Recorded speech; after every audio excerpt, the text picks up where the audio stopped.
بسم اللہ الرحمن الرحیم۔ حضرت جابر رضی اللہ تعالیٰ عنہ بیان کرتے ہیں، رسول اللہ صلی اللہ علیہ وآلہ وسلم نے فرمایا، جب آدمی اپنے گھر میں داخل ہوتا ہے اور اپنے داخلے کے وقت اور کھانا کھانے کے وقت اللہ کا ذکر کرتا ہے تو شیطان کہتا ہے تمہارے لیے نہ تو رات گزارنے کے لیے کوئی جگہ ہے اور نہ شام کا کھانا۔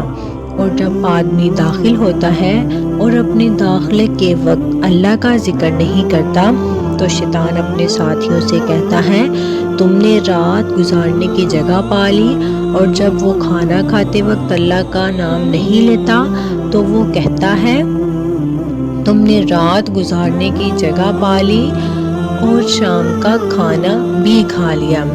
حضرت ابو ایوب رضی اللہ تعالی عنہ بیان کرتے ہیں کہ ہم نبی صلی اللہ علیہ وآلہ وسلم کے پاس تھے کہ کھانا پیش کیا گیا۔ میں نے کوئی کھانا ایسا نہیں دیکھا کہ ہم نے کھایا ہو اور اس کے شروع میں بہت زیادہ برکت ہو اور اس کے آخر میں بہت کم برکت ہو۔ ہم نے عرض کیا اللہ کے رسول یہ کیسے ہوا؟ آپ صلی اللہ علیہ وآلہ وسلم نے فرمایا جب ہم نے کھانا کھایا تو ہم نے اس پر اللہ کا نام لیا، پھر کوئی ایسا شخص بیٹھا جس نے اللہ کا نام نہیں لیا، اس وجہ سے شیطان نے اس کے ساتھ کھانا کھایا، اس لیے برکت اٹھ گئی۔ حضرت جابر رضی اللہ تعالیٰ عنہ بیان کرتے ہیں، میں نے نبی صلی اللہ علیہ وآلہ وسلم کو فرماتے ہوئے سنا، شیطان تمہارے ہر معاملے میں حتیٰ کہ کھانے کے وقت بھی حاضر ہوتا ہے۔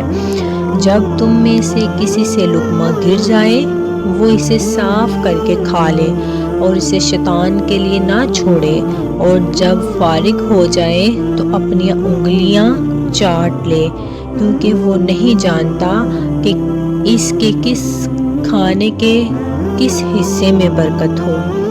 حضرت ابو ہریرہ رضی اللہ تعالیٰ عنہ بیان کرتے ہیں، نبی صلی اللہ علیہ وآلہ وسلم نے کبھی کسی کھانے میں عیب نہیں نکالا، اگر آپ نے اسے پسند کیا تو کھا لیا اور اگر ناپسند کیا تو اسے چھوڑ دیا۔